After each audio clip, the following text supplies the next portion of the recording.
Welcome to Thriving with Intention during uncertain times. And I hope this is going to be a really helpful session for you because we're all living through really tough times. And that can cause a great deal of fear and uncertainty and make things worse and get us all into essentially a doom loop where we think that things can only get worse. It is magnified by what we're hearing all the time, 24/7 on the news cycle. No matter which side of the aisle you're on, you're going to hear negative stuff because that's what journalists do, and it's all got a lot worse. I know this because I'm a journalist myself, and I'm quite appalled by the level of journalism that passes for anything impartial these days. Let's get started. I want to talk to you about thriving. I've got lots of ideas about how you can get through and positively thrive during all of these kinds of uncertainties. There we go. Let me just get rid of these meeting controls. So, as you know, one of the big problems we have is being polarized, and we are more polarized than we've ever been before. It doesn't matter what country you live in, whether you're in the UK, there's more polarization here, and everybody on either side of the aisle is pretty angry. In the States, people are furious with the outcome of the election or furious with the other side for difficulties in the campaign and nastiness. It got nastier than it's ever been, with people calling each other the most outrageous things. And we're pissed off not only at that, but just about everything in the news. Here's a few incredible statistics. Believe it or not, 3/4 of women are angry at the news every day. I know I certainly am when I bother to watch it. 80% of people are out of control in a car. They're just so triggered. 71% get furious on social media. 45% get furious on the job. We're just angry all the time. And as I say, we're in a doom loop, but mainly we're angry at each other. That's the biggest problem we have of all. The other problem we have is we're all suffering from a form of PTSD. 1 in 5 of us are still affected by COVID, believe it or not. Young people have aged, their brains have aged 4.5 years, become thinner as though they're getting older faster because of isolation. So all of these things are making everything so much worse. So I want to give you a couple of tips, as I said I was going to do, to help you. And part of the big problem is what you're sending out to the world. As you'll note from all of my work and all of my courses, you're a leaky bucket. You are broadcasting 24/7, not just the times you want to say and send intentions for your life. You have about 70,000 thoughts a day, and believe me, 80% of them on average are negative. And they're just getting worse by all of the things going on around you. But all of those thoughts and judgments and anger and flotsam and jetsam that's going through your head all the time, that is an intention, and it becomes your life's intention. So one of the reasons we do this just has to do with what we're bombarded with all the time, all of the information we're dealing with all of the time. Your mind processes about 11 million bits of information every second. Your mind is just getting bombarded with this information. Problem is, your eyes, in that whole riot of information, your eyes can only take in a tiny percentage of it, about 250,000 images. So the mind has to step in as essentially a sense maker, a storyteller, and we are natural storytellers. But because we're only picking up a tiny percentage of what we perceive out there, we are not always getting it right. For instance, there's a whole thing called a theory of mind. What is and what turns out to be our conception of what other people are thinking all the time. Are you ready for this? Our accuracy rate on average is 20% of the time. 20% of the time we can discern what other people mean and are thinking. With friends and lovers, even with spouses and partners, it's still only about 35% of the time. We can't really figure out what people are thinking. And as a result of that, we are unreliable narrators. We really can't work out what's happening with everything coming in to us and us not picking up all of it and us not reading other people well. So we are unreliable. It's all about what you spotlight. And the problem is, these days, we are mainly spotlighting the worst. And that is all creating that doom spiral that we're experiencing. So everything feels a whole lot worse than we think. I mean, one of my favorite stories has to do with a dear friend of mine who is a natural pessimist. We went on the most amazing holiday we've ever been on, to the Amalfi coastline. If you know it, you know that it is one of the amazing places in the world. It is one of my favorite places. It is spectacularly beautiful. When we went, that's what we saw. We took the trip with my friend and her husband. She saw traffic on the road. She saw a car park.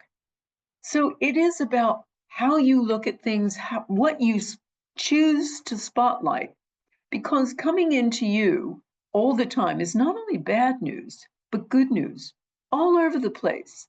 Amazing things that people do, amazing positive events in the world, all kinds of things that actually make your life better. But we're not taught to, we're not told to spotlight them. So, one of the ways that we can become a little bit resilient when we're surrounded with all this bad news, and if we're in crisis ourselves or difficulty, I always love to talk about Alex Holnot. Now, this guy has pulled off one of the greatest athletic feats of any time. There he is hanging on the ledge of a rock. He is a climber, and you'll notice there are no ropes there. There's nothing, just him, a chalk bag, and his sneakers. That's what he did to climb that. That is 3,000 feet of sheer rock space. And he did it. He got to the top. The most amazing thing, any misstep would have been certain death. And yet he did it. And he's climbed other giant rocks too.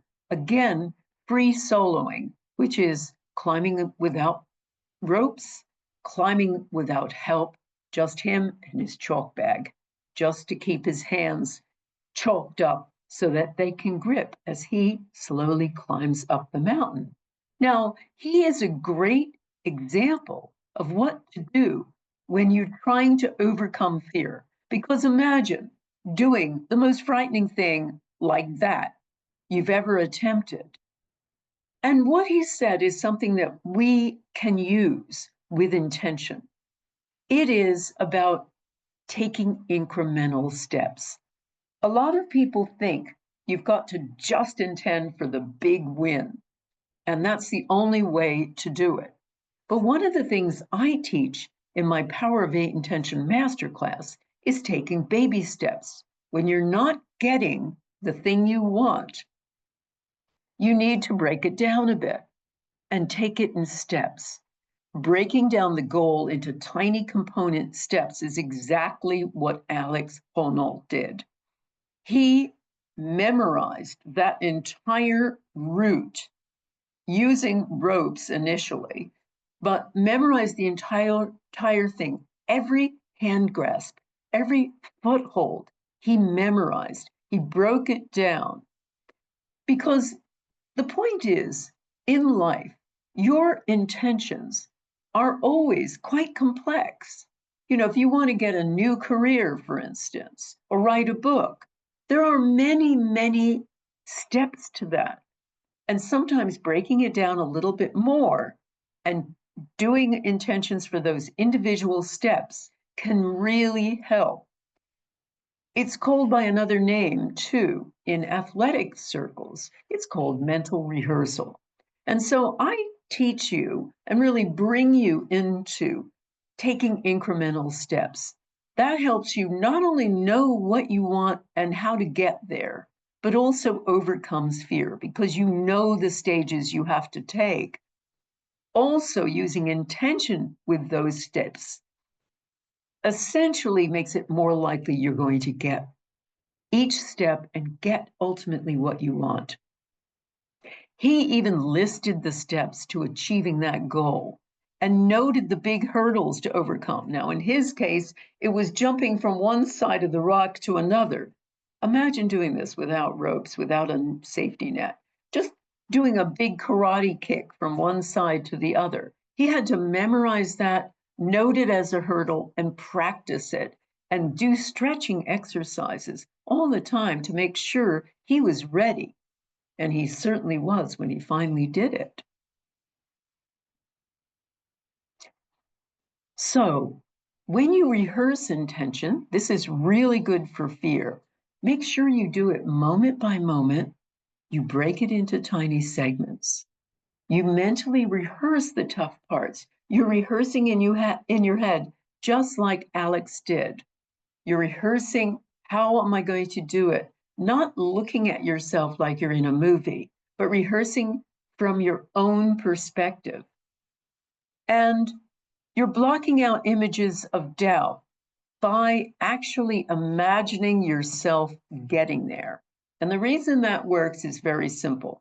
Your brain is a marvel, but it's also a little bit dumb because it can't distinguish between the thought of an action and the actual action itself. The same neurons fire when you're thinking about doing something as when you're doing it yourself. So, blocking out images of doubt is possible when you mentally rehearse. You rehearse the whole move, the whole job seeking, the whole health journey, the whole financial situation of improving your finances or finding a new relationship or improving it, each one doing it inside your head. When you do that, it's really important to engage all the senses, especially the body's feel, your kinesthetic sense. You can feel that. You can feel yourself getting better. You can feel yourself getting that job. You can feel yourself it to the ends of your fingers getting more money or finding a new relationship or improving the one you've got or even finding a more fulfilling life purpose. So using your senses is key here too. The other thing that's really important is observing your own thinking patterns. One of the things that's difficult with fear is just the unknown. If you ask yourself, what's the worst thing that can happen if I do this and I don't succeed? The answer is you don't succeed. You probably aren't going to die. You're probably going to just be delayed in what you want. So try to slow down long enough to recognize that energetic pulse and your physical response and how you're creating a doom loop by thinking the worst all the time. So face it, confront it, think about it, and intend that you will understand that the worst thing that happens isn't the worst thing that could happen. So try to go through that, all those mental exercises when you're dealing with fear, it's also really important to be specific. Now, I've used finance as an example just to show you what to do. I teach this in my Power of Eight Intention Masterclass. I show everybody exactly how to frame an intention. Also, to frame intentions for different things. And I go through them in a very detailed way so that people understand that being specific is, is really essential. For instance, with finance, let's say you need $2,549 to pay back your credit cards, and there's no way you think you can get that over the next month or so. Do an intention for it. And we'll be talking about how you can supersize that shortly. But your intention is, and be very specific, if you need $2,549, intend for that. Lots of people think they should intend for millions. I don't. I find being specific really works better. Being specific, telling the universe what you need, tends to be rewarded. And I find that over and over and over again in every area. A lot of people think you limit yourself when you're specific. On the contrary, I've run 41 intention experiments. And by the way, I'm going to tell you about Gaia's documentary that's all about that and the Power of Eight groups coming out Thursday of this week. But of those 41 experiments, the only few that didn't work, only 4 of the 41 didn't work, were because we weren't specific enough in our intention statement. So be specific and notice this. My intention is to earn or receive an additional $2,549 within the next 2 months to fully pay back my credit card debt. So I'm requesting exactly what I want, exactly when I want it, and what it's for. So note that this kind of specific intention works best. Now, I'm going to give you a little quick way, because I promised you in our discussion about this when we were letting you know about it, how to overcome some of the crises that we're all in now. So here's one little quick way to overcome polarization, because that is a big problem for people. When you disagree, hold a positive intention for the other person. Now, no matter how much you disagree, no matter how disagreeable you think they are, hold a positive intention for them and watch what happens.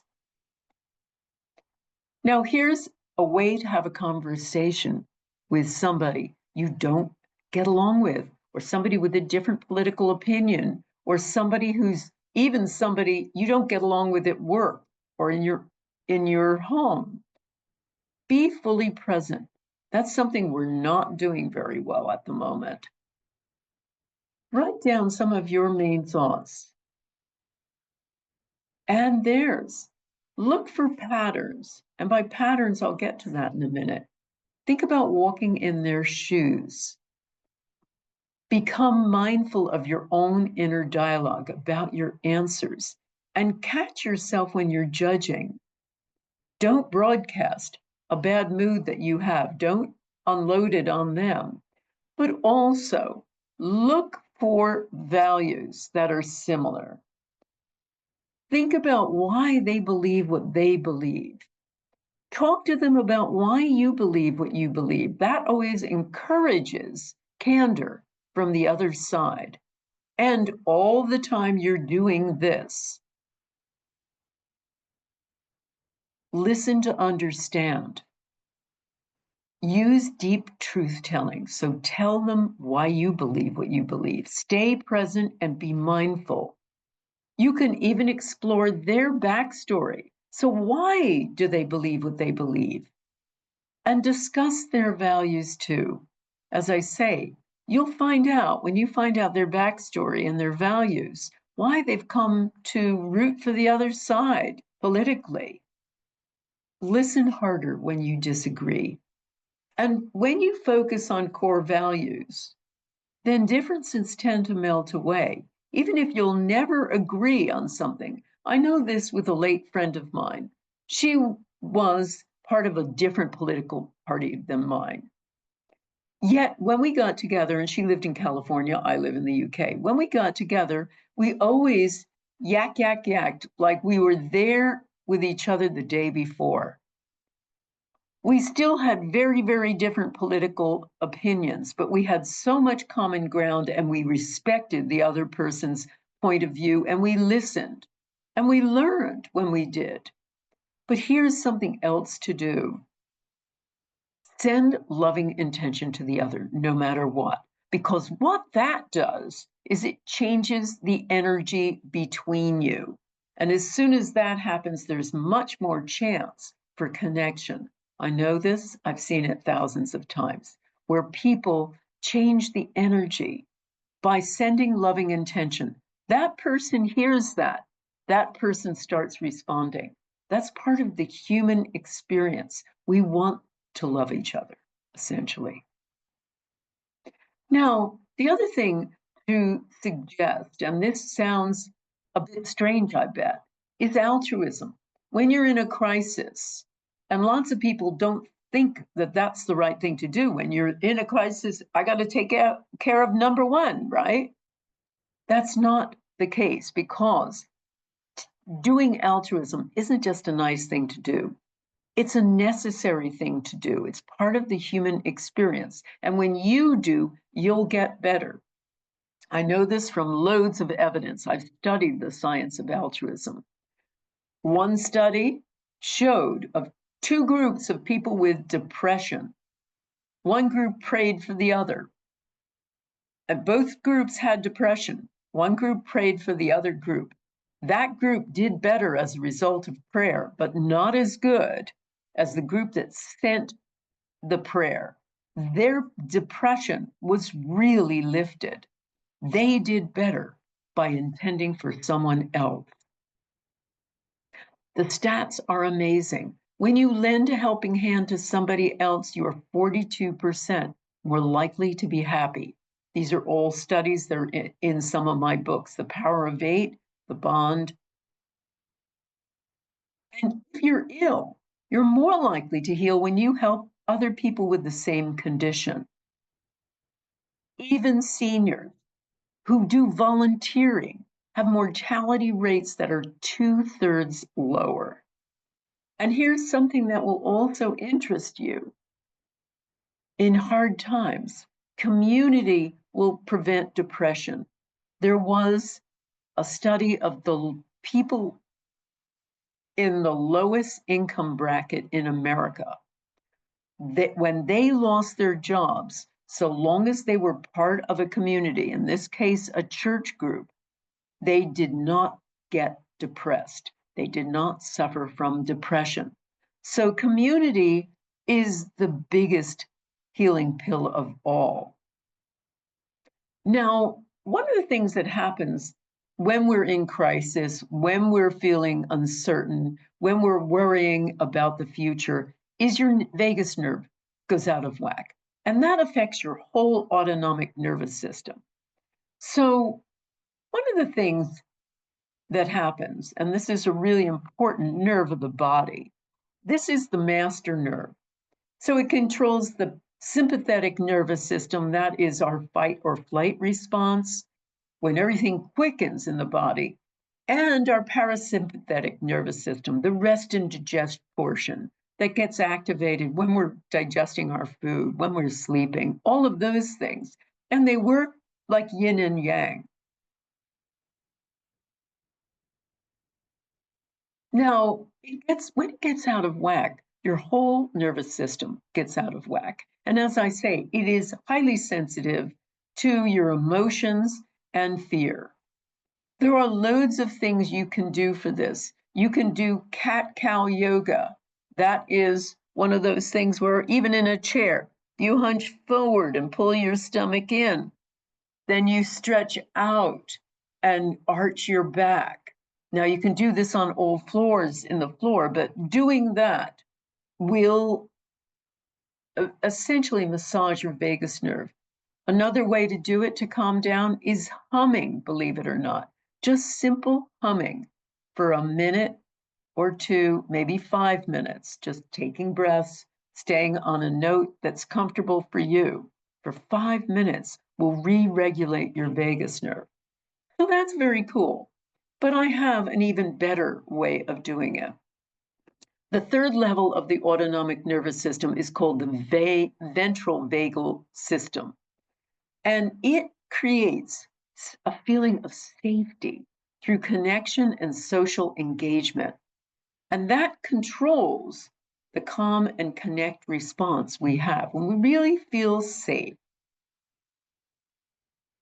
The main way we have that is with belonging, with community. Community essentially is the greatest healer of all. Look at the evidence otherwise. Isolation, the worst thing they could have done during COVID. It's the equivalent of smoking, stroke, or alcoholism. It is twice as bad as obesity. Being isolated is a high risk factor for mortality. But when we have community, those shared positive emotions change the brain. We have those kinds of positive emotions in a group, and when they are experienced by other people, they're more beneficial for our health and well-being and everybody else's than things we experience, positive emotions we experience by ourselves. So I want to show you, I don't have lots of videos of Power of Eight intention people, but I want to show you Lori McLeod. She had double retina damage. She was going blind. She was in a real crisis, and doctors couldn't do anything for her. Here's what she had to say. I'd seen many doctors before that. I went to Denver to a retina specialist who said, you really don't need to come back because there's nothing we can do. We could always just check. Hang on one sec. There we go. Okay. To see how much worse it's getting, but there's really no need. So when I moved to Fort Collins, I established a new physician, and I'd already been working with the intention group. And I think I went and saw her like on a Monday. The following week, she had set me up to see a retina specialist and cataract specialist. And in between that time, our intention group, one of the intentions was to heal my retina damage. So we met, and I could feel, I mean, immediately there was a shift. I didn't know exactly what. I still wasn't able to see really well, but I knew something had happened. So the next week, I went to the retina specialist.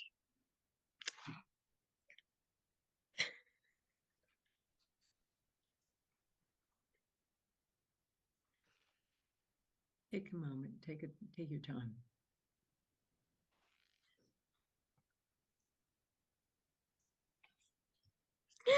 And I didn't have any damage. I was totally healed. How's your eyesight now? 2020. 2020 from going blind. And you'll see Lori has expanded her story in the Gaia documentary that'll be out. But that's not the only one. I mean, I've seen many people in crisis who start the master class, and we've had somebody who was deaf, had cancer and was deaf, and not only was her cancer reversed, but her deafness was healed. She was deaf after radiotherapy, and she got back her hearing when the doctors didn't think she would. There was a woman who's in my class this year who had lost everything with her business. She had no money, and she joined, and she set up a new business through the year, our year of the 2024 masterclass, which is now doing so well. And she's set up a new business and got 30 new clients. So amazing things happened with her too. Now, I want to just talk about all of this good stuff and how it can create a contagion of positivity with a community. So Nicholas Christakis is a sociologist at Harvard University. There he is right there. And he studies social networks, and he looks at what happens with people with certain behavioral or emotional patterns. And he's found that happy people are more likely to have happy friends. Here he is mapped. This is a mapping of happy people. The happy people are all the yellow dots. And those people are more likely to have happy friends, not because they self select happy people to be with, but because of the natural spread of happiness. Now, there's something else that goes on with altruism and generosity and connection. He found that when one person is kind to someone else, and I think he's got it as Eleni is kind to Lucas, Lucas is more likely to be kind to Erica, who's more likely to be kind to Jay, who's more likely to be kind to Brockman, I think it looks like. But Lucas and Eleni and Erica, they keep being kind. It has changed their life, and they are like an infection of generosity and kindness. So I started thinking about this, relating to my intention experiments, even the Power of Eight groups. So the last time I did a big intention experiment for Israel and Gaza, we had about 30 people doing it. I don't know if anybody is on the call who was part of this, but let's do a little math now to see what happens with that in terms of creating a contagion of positivity. If 30,000 people participating, as they were, all experience their own peace and healing, because that's one thing we discover with intention experiments and Power of Eight groups, there's a mirror effect.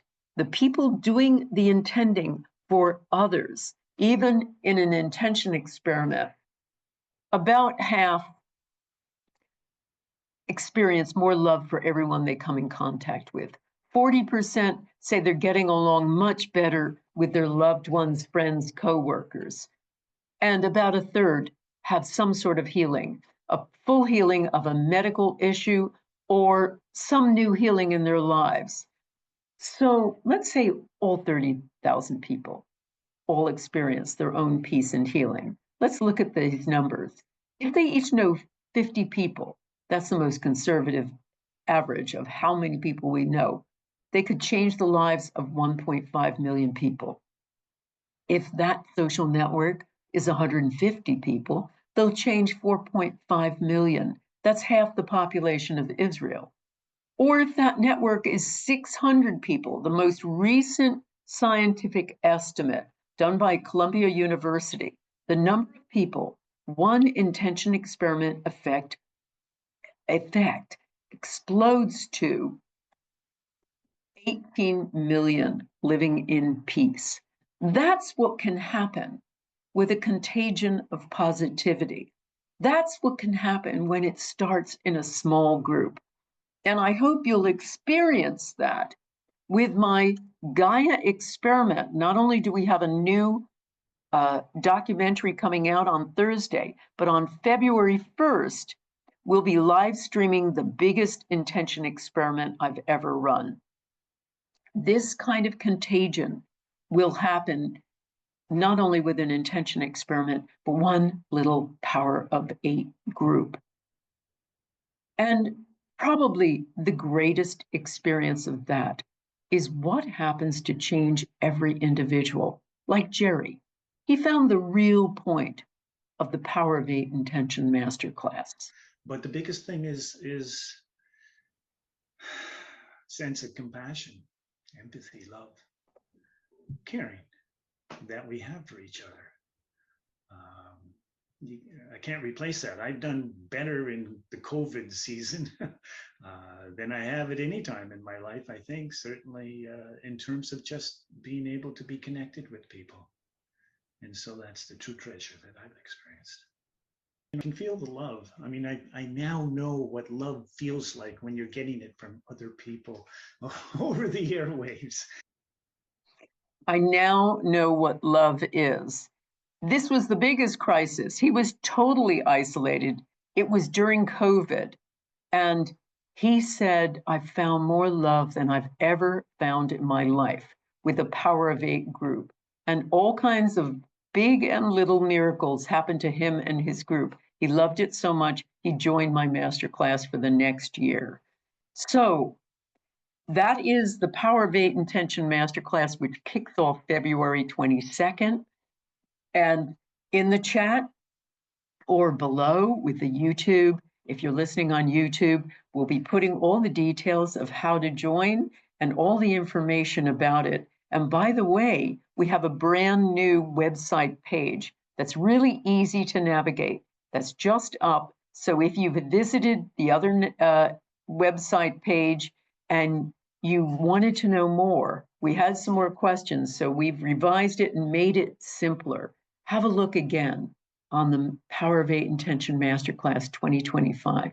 All your questions will be answered. So I hope you have some questions for me, and if you do, please put them in the Q&A section. And if you are in the chat, I'll ask my team who are listening to just read out some of the questions so they're easy for me to answer. Someone's asked if they've taken the Intention Essentials course before, how does the masterclass differ from that?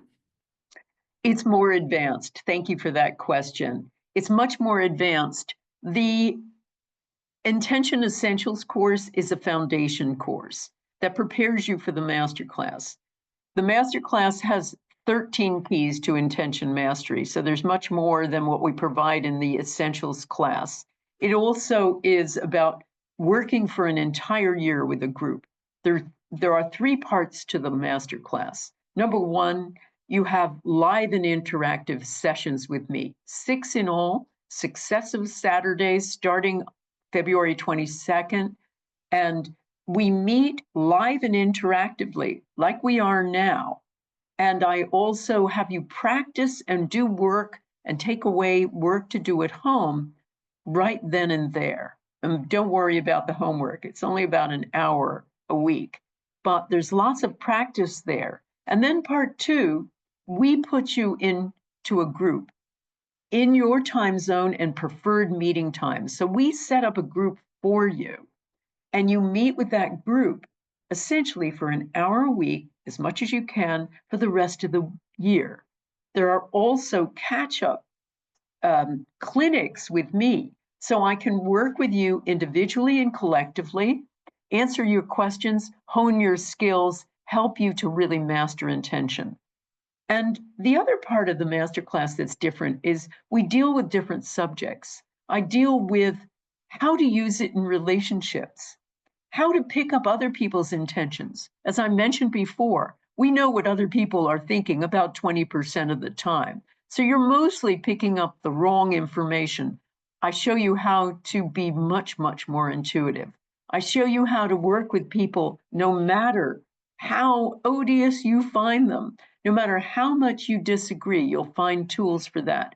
I also work with you to overcome self-sabotage and negativity. And I've got a technique that is essentially a bulletproof vest for any kind of negativity. And you get a lot of instruction about how to run a Power of Eight group effectively so that you can truly supersize your intentions. So it's meant to be a real follow-on from Intention Essentials. We've had about 3 or 4 people asking, do you have to have taken Intention Essentials before taking the masterclass? No, you don't. If you want to either refresh your knowledge from Intention Essentials, or you want that grounding, you can take an optional Power of Eight, get the Power of Eight course that is you can purchase as a preparation for the masterclass. And it's all, you'll see it on our masterclass page. You can connect onto that and watch that. That's an 8-part recorded course for me. and it gives you some grounding in it. It's not strictly necessary, but if you want to be adequately prepared or just want extra preparation, you are welcome to put that in as a bundle. And you'll see all of the information about it on our webpage. We've had two people asking, I think this is related to your PowerPoint about taking steps. So what if you don't know what steps to take to get to the end goal? Well, if you don't, essentially sit down and start writing down what you think they are. I mean, this is one of the good things about my class, to be honest. We help you define what those steps are. We help you practice figuring out what it is you want, figuring out what the steps are, but also working out the intentions, even to finding what they are. Now, one quick thing to do is to do an intention to work out what the steps are.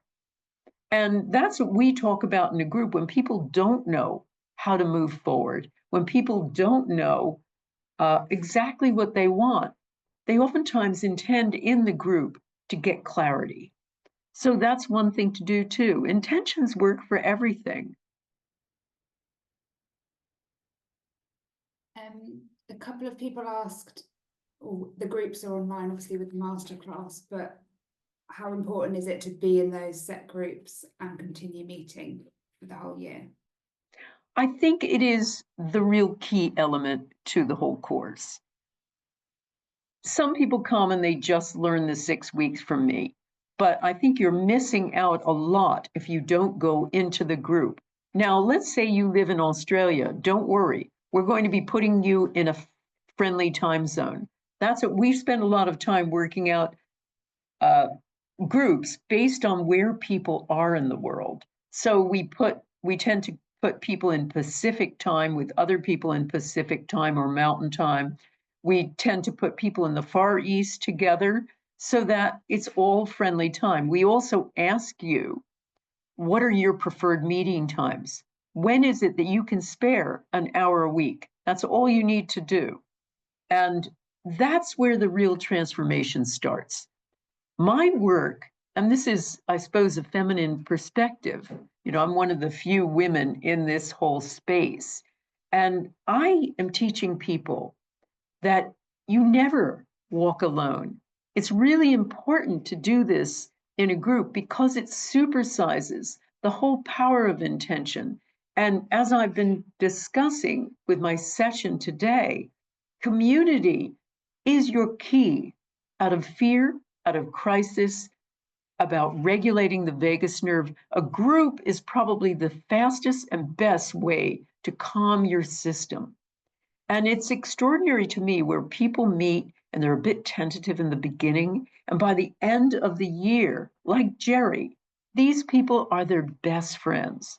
So you may not be able to make it every time. That's okay.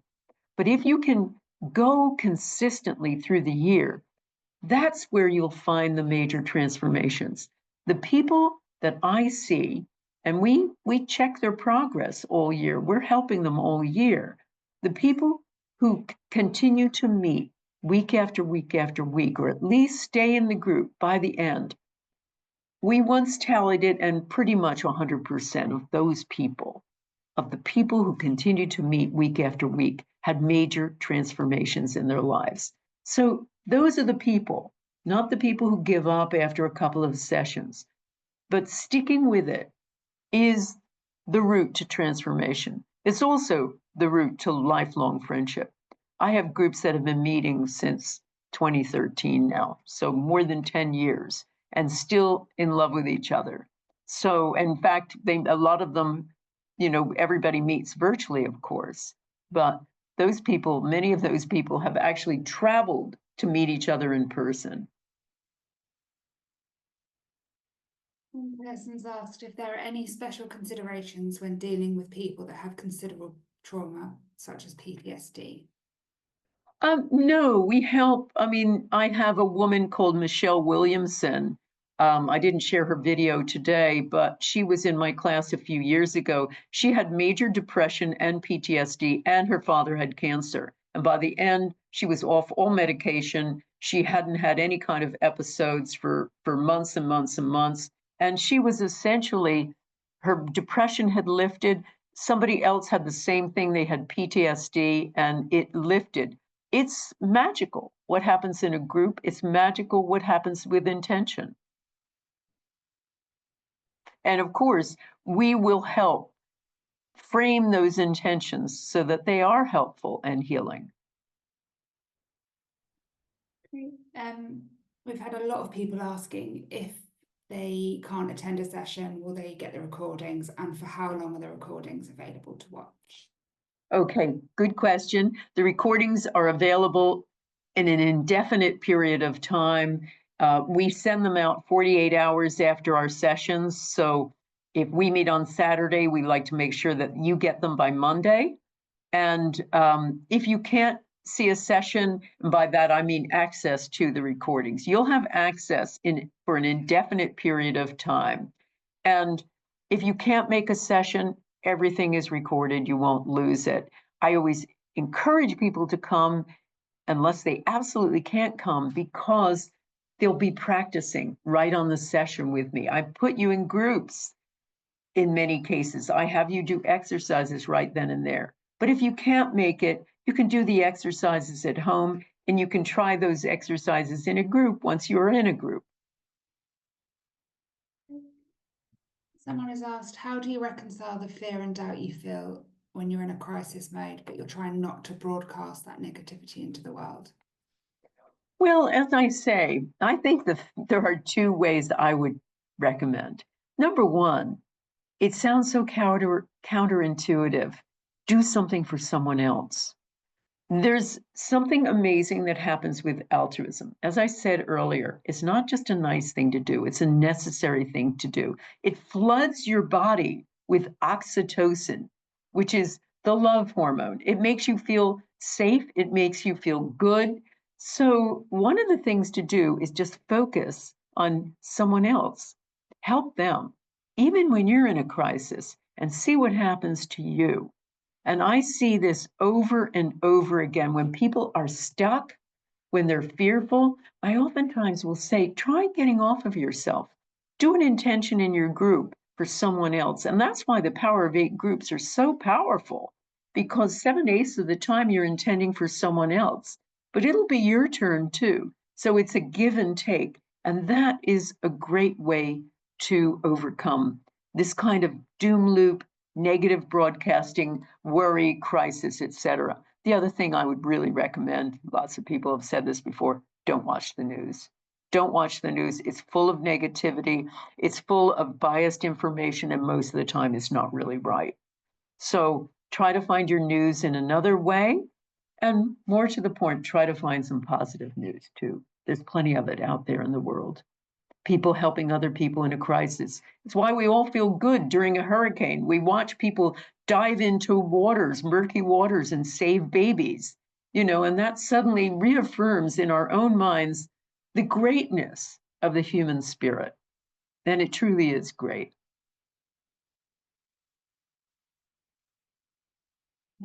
Someone has asked, I would like help for my glaucoma, but reading and writing is very difficult. Would I still be able to join the masterclass? Sure, because you're listening to me most of the time. Yes, I have slides, but I read them out. So you don't have to worry about that. If you can't see very well, you can still do it.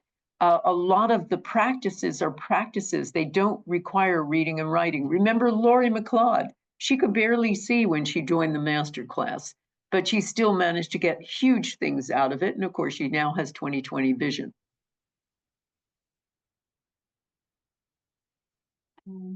What brainwave state does one need to be in to successfully do intention for it to work? Okay, great question. Well, it's completely the opposite from meditation, which is turning off the brain, getting into a state of no thought. With intention, it's actually a highly focused thought.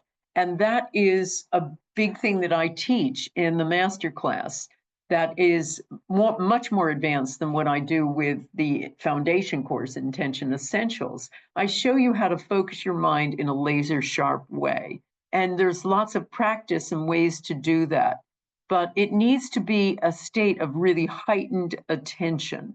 And so there's ways to learn how to do that.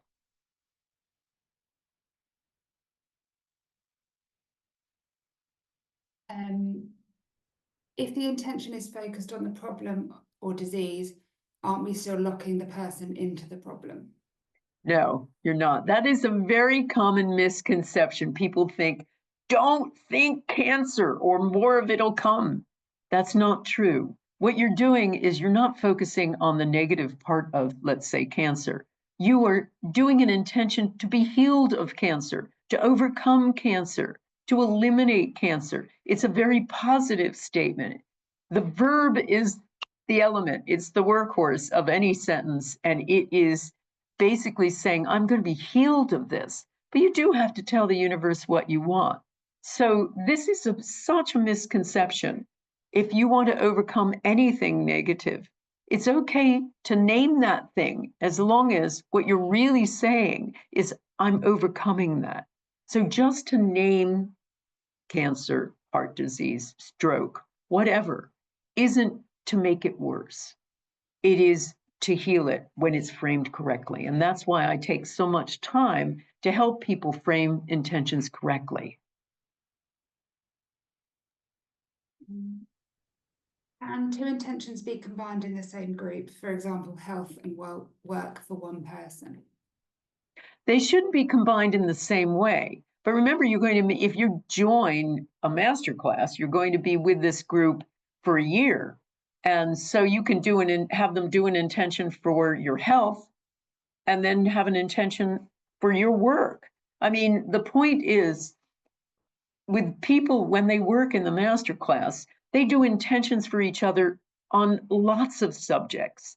And many of them have healing in every area by the time they're finished, because they've had their group intend for lots of different things. So there's no problem with that. Just don't try to do it all at the same time with the same intention statement. It's too much. Is it okay if there's less than 8 in a group?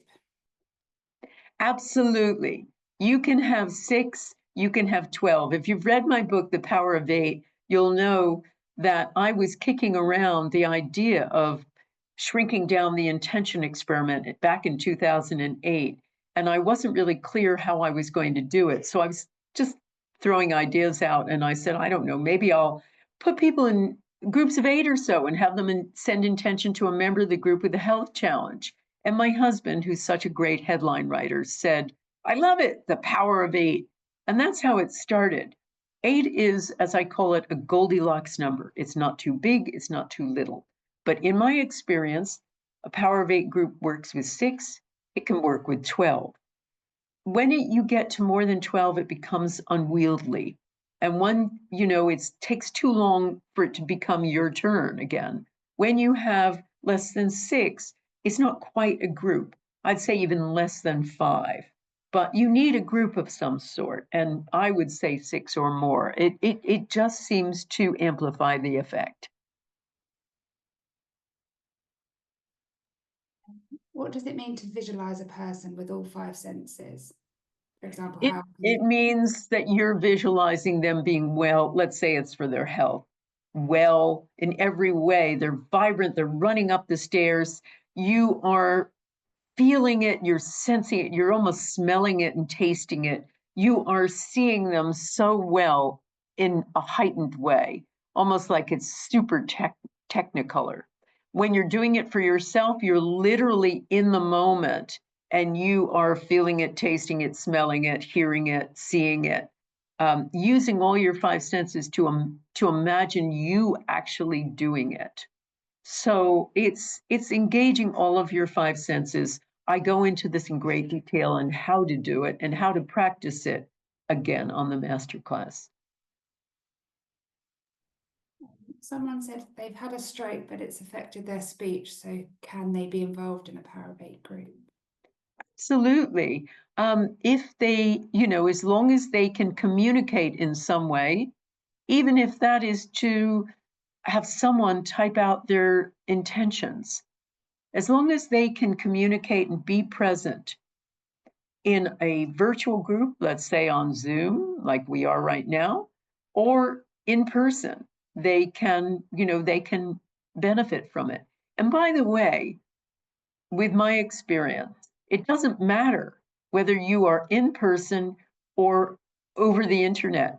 Many people, most of the vast majority of the people who do intent Power of Eight work and join my courses, either way are meeting virtually, and it works just as well as when they are in person. Of course, it's fun to be in person and to actually be present with people, but virtual in this day and age works just as well, and it's also a real key to community. Remember Jerry, I felt more love than I ever had. He was talking about a virtual Power of Eight group meeting with him on Zoom every week.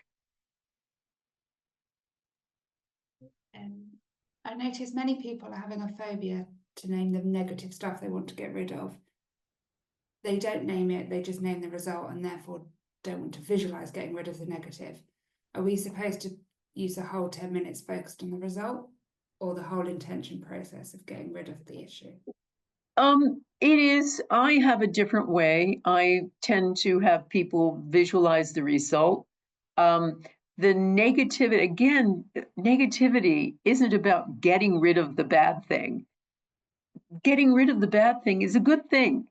So I think it's important for people to understand that you bring on more bad thing. You think about, if you say, well, I want more cancer, or I want to be poorer, or whatever. But if you say, my intention is to completely clear my debt, that's not a negative intention, just because you've mentioned the word debt.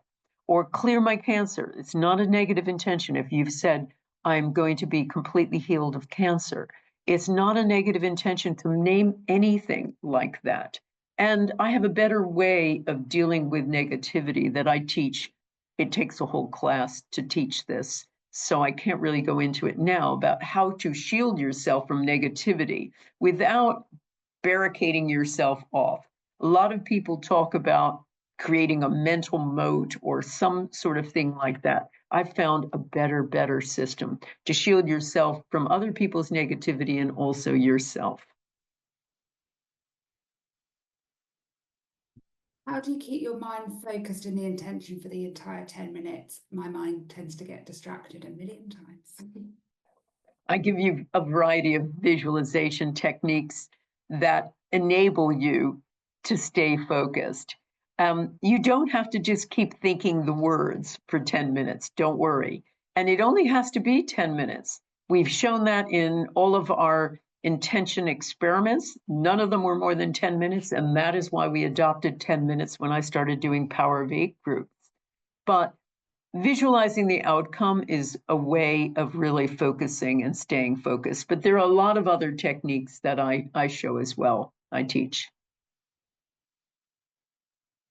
Because some people do need to learn to visualize more. And it is different from meditation, which is no mind.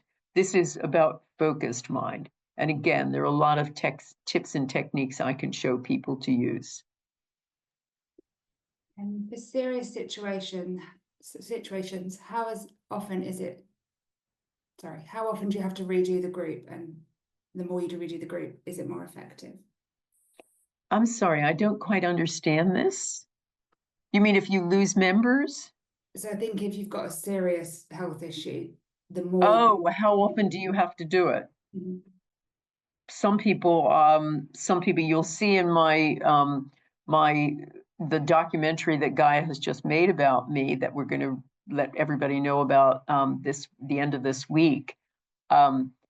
There was a woman who was due to have a liver transplant, and it was super serious. The doctors could do nothing for her. Her liver was failing, her spleen was failing, and she had one 10-minute intention, and the whole thing healed. She has letters from 2 consultants, 2 doctors, to demonstrate that she's completely well now. So it can be one, it can be numerous. What I tend to do is tell people not to obsess about it. stay focused in a positive way, sometimes get off of yourself, focus for someone else. And that's why the Power of Eight group is so powerful, because you can't obsess about it. You're also doing intentions for other people, and then come back to it or break it down. We have a numerous different techniques and methods of dealing with things. If something isn't moving forward, we break it down. We intend for one baby step at a time. Would it help to read your book before joining the class? You can do. You can do. And I'm thrilled if you do. That gives you the history and some rudimentaries of the Power of Eight. It gives you the history of how the whole thing came about and all of the successes. One thing that is great about reading the book is that you'll read about is they're all real people who were healed in every way. And we have stories about people who were healed of health issues, people who had money issues, people who had career issues, people who had relationship issues and life purpose. So you'll read all about that, including some of the extraordinary miracles that happen between people when they intend together, particularly enemies. When you're doing the groups online, is it important that you all use the same music? You mean at the same time? You mean everybody in the whole class? No, I think you individual group. Oh, in your group. Well, if you're doing music together, yes, it is. I tend to recommend we use one called Choco Ray and it's part of Reiki Chants, the album Reiki Chants by Jonathan Goldman. The reason we do that is we used it for the very first intention experiment, and that intention experiment worked. And when you do scientific work like this, when you're trying to replicate stuff and learn from it, you make sure to minimize all the variables. So we kept using the music, and it's a lovely hypnotic piece of music. So we give people a link to that music if they want to use it. The point is, you're trying to become one hypermind. So you don't want different people listening to different music. You have to come together and do all the same thing, have the same intention at the same time. You're working together. You're on Zoom. You're all holding the intention at the same moment together. So you need to do the same things. So it's really important that you play the same music or play no music. Is there a benefit to being a member of several Power of Eight groups? The only lack of benefit is your time. If you want to be, go ahead. I have two Power of Eight groups, one that meets less often than the other one. We met a lot for the years of COVID, and there were particular reasons that people needed it. I have another group I meet religiously every week.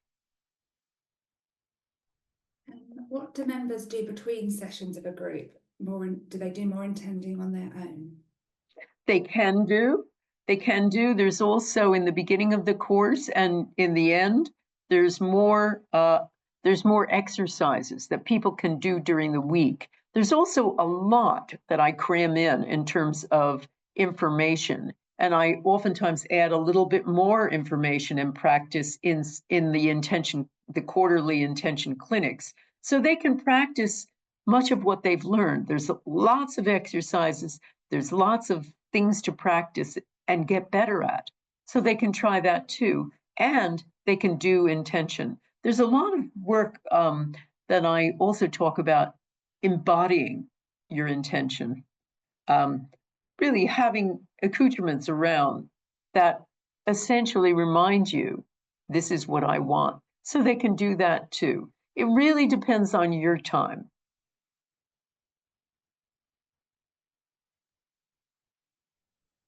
Says they've got a Power of Eight group of 12. They've written intentions for a number of people, but how important is it for each person to state their intention as written, or is it just the intention of everyone focusing on each other? I think the best way to do it is to send the intention to everybody during the week. Then everybody can have can mention, oh, it's too long, maybe we should shorten it or whatever. And then when you meet somebody, maybe a leader, maybe the person whose intention it is, reads it out. But if everybody gets an idea of it beforehand, then you waste less time when you're meeting. Can you please talk a little more about the importance of using a concise intention? For example, what are the 2 or 3 key elements for creating a concise, effective intention? Well, you need to say, I mean, this is again a longer conversation. I do a whole session on this in the masterclass. But the key elements are, what is it you really want? Create it, make it positive, give a time frame, and make it very specific. So I think it's what, when, and if it's how much, if it's that, but it's essentially who, what, and when. And if you need where, put that in there too. Great. We've had a couple of people, I know this can be found on the website page, but a couple of people asking about sort of the start date, the end date, the session times. Okay, great. Right. Well, the start date is February 22nd. That is a Saturday. So we start on a Saturday, and for the 6 successive Saturdays, so that's 22nd of February, and then every Saturday in March to March 29th, we meet. We meet at 10 o'clock Pacific, 1 p.m. Eastern, and then for the first 3 sessions, that's 6 p.m. UK, 7 p.m. Europe. I think after, I think around the 3rd session, it's, let's see, second, first, I think it is after the 3rd session for the last 3, the UK and Europe is an hour earlier because the US has changed time zone. They've gone to summertime, daylight savings time, and the UK hasn't at that point, and nor has Europe. So for those first 3 sessions, it's 6 p.m., 7 p.m., 6 p.m. UK, 7 p.m. Europe. For the last 3, it's 5 p.m. UK, 6 p.m. Europe. It's always 10 a.m. Pacific, 1 p.m. Eastern, and everything else in between. So the US doesn't change, the UK and Europe do. And everybody else in every other time zone just plan it from 10 a.m. Pacific. So for those 6 weeks, from February 22nd to I think it's March 29th, we meet every Saturday for it's 2 hours. Now, that's not me yakking for 2 hours. I also have you practice through the time, including even doing little practice group sessions. And there's bio breaks and all of that. The time tends to fly. After that, by then, we've got the group set for you, so you get to meet them before the end of the 6 weeks, and you start meeting with them. And I write you every so often and also have you come to intention clinics, which are quarterly. So from the time after we last meet, we have 4 more sessions with me spread out until the following February. So that's how it works. And remember, if you can't make one of the sessions, as I say, the Australians, I have lovely Australians who come every year, and it's pretty tough for them to make that time. And some of them they do get up in the middle of the night, but if they don't, there are recordings. So for everybody who can't make every single one, we've got recordings of everything we do, including the clinics. Does it work the same way if the intent does not name the disease, but only asks for good health? No, you need to be specific. And again, I teach a lot about that. That is one of the things that I spend a lot of time on, because that's one of the things most people get wrong. Good health, what does that mean? For some person, it means, well, I can get up out of bed. For somebody else, it is, I can run a marathon. So you need to be specific. Tell the universe what you want. And how many times a week do you repeat the intention for the same person? It's hard to make a hard and fast rule. The point is you don't overdo it. More isn't always better. More isn't better in a group. A group of 8 can work as well as a group of 100. I would say you mention it once or twice. You do it in a group. Remember, it's doing it in a group we're talking about. Do it a few times, and if it doesn't, then we start breaking it down. And again, it's something that I work with everybody about.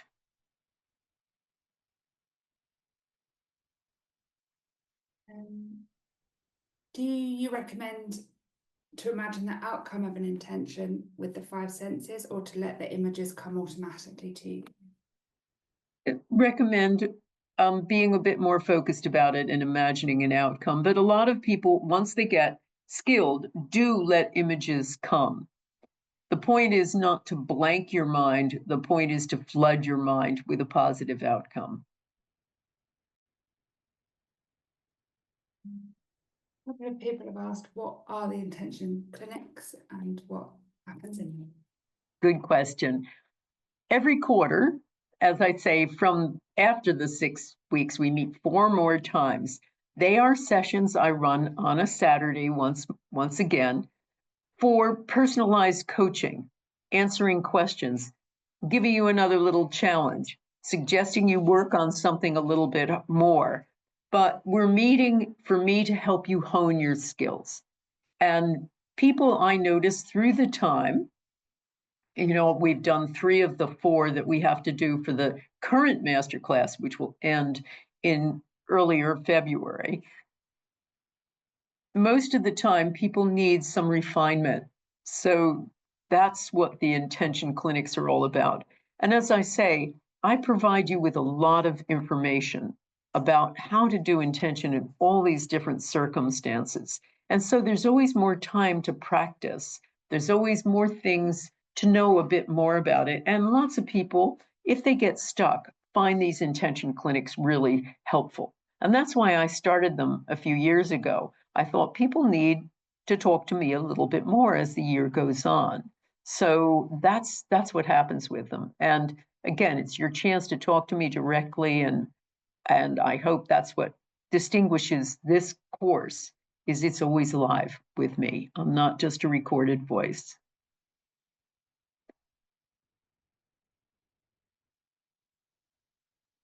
I'm just trying to filter through them.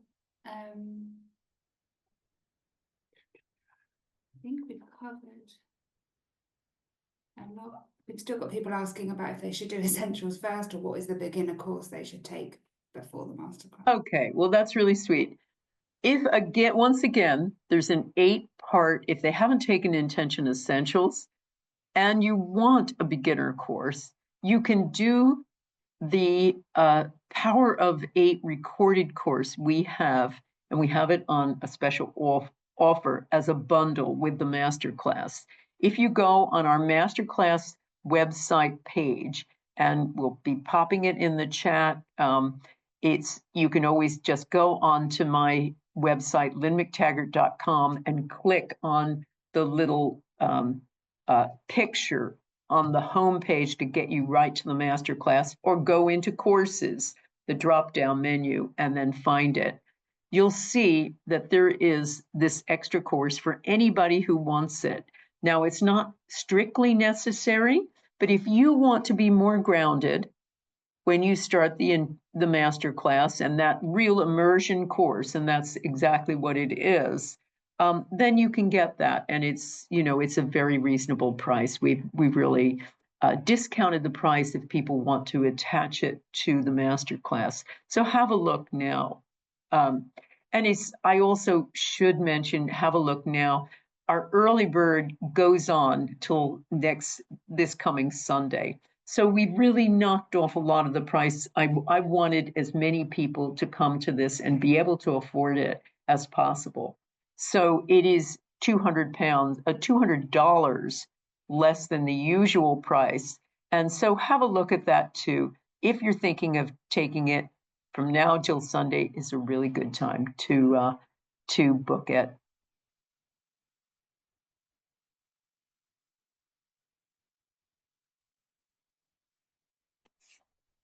Okay, Molly, anything else? Right, there's a lot coming up.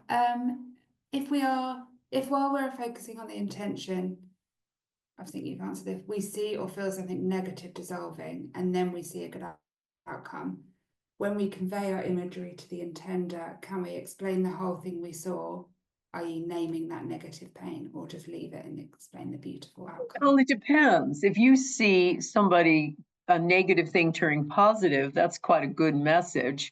If you see somebody dying, I don't think that's a very good message to convey. So you're there as a support team, your as a power of eight group.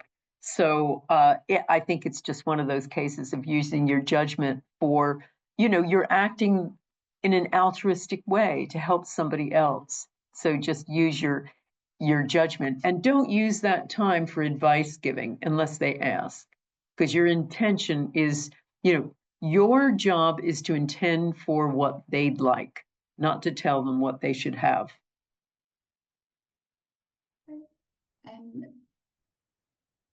Do you have experience of intentions concerning nature or animals? Nature, do you mean plants? And loads. We have intentions for putting out fires. We had one group on the master class where they intended to stop a forest fire in California from consuming one of the members' houses. It was heading straight for her house. And believe it or not, they intended that a dome be put around the house and that the fire go right around that dome so it didn't touch the house. That's exactly what happened. They also intended that there be no soot in the house. There was no soot in the house. It was really quite amazing. We've had intentions for animals, all kinds of intentions. Healing horses, healing dogs, finding lost cats, all kinds of things like that, intending to preserve a nature reserve that was behind someone's house and was threatened to be broken up. And when the group intended to maintain the nature reserve with the house, it sold. The whole thing sold at once. And so we've had loads and loads like that. It doesn't have to just be people. And of course, remember my intention master classes, my intention experiments. We've had seeds grow faster. We've purified water. We've done as much in nature as we have in lowering violence and healing people.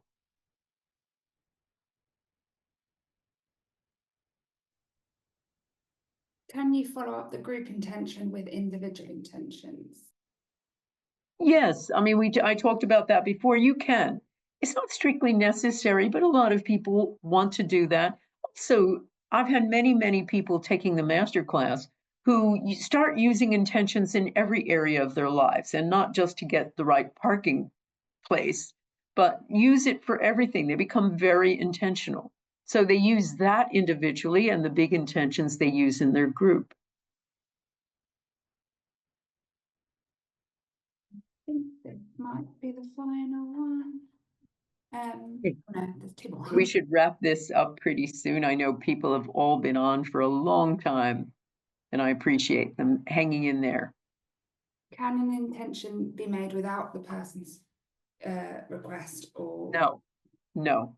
Unless it's a child who can't really decide for themselves, or somebody in a coma or not conscious in some way, or not corpus mentis, let's say somebody with Alzheimer's, I always suggest, in fact, really, really strongly suggest that you get their permission. Sometimes if somebody doesn't believe in all of this and thinks it's hooey, one way of saying it is, how about if me and a group of mine do a little secular prayer for you? Are you okay with that? So that's one way of broaching it. But yes, you need their permission. I think that's roughly it. Okay. Thank you so much, everybody, for hanging in there. We're thrilled that you had so many great questions, and I hope this is going to help you a bit in navigating through these uncertain times. So, love to see you all. Happy holidays. We're going to be writing you soon with the link to the Gaia documentary. It's free, and so is the intention. I'll be running live stream from Gaia's headquarters. It'll be broadcast around the world, the biggest intention experiment I've ever done. That also will be free, and we'll send you all the details about it. In the meantime, please check out our new page on the masterclass. If you're thinking of coming, this will make it all clear. All your questions will be answered. If you still have questions, feel free to write my team, okay? info@lynnmctaggart.com. Thank you, everybody. Thank you, my team, for helping me out with this broadcast. See you all soon. Bye-bye.